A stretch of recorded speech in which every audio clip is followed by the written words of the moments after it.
prezidentai liuošia pasaulį lyg gazino be jokių ribų. Sėdi ten su savo puodeliu melo, sprendžia, kas gyvens, o kas skris be tikslo.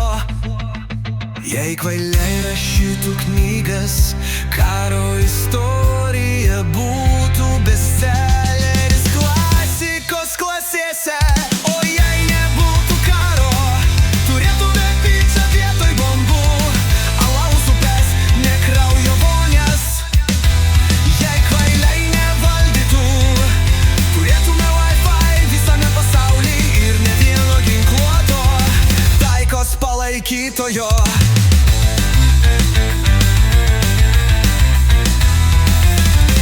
Už vieno naftos lašo dega 10 miestų, bet jų laisvė svarbesnė už mūsų gyvenimus. Su šlipsena jie meluoja, su kaklaraiščiu jie žudo.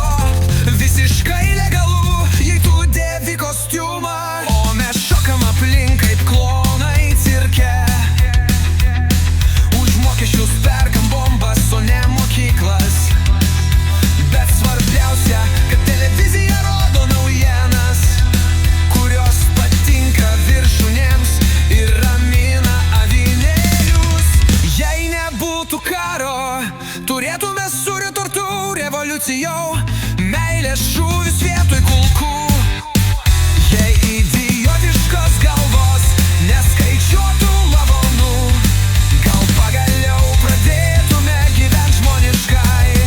Bet tai, kam rūpi, kiekvienas su savo Netflix. Kol pasaulis dega, mes spaudžiam like ir žiūrim memes.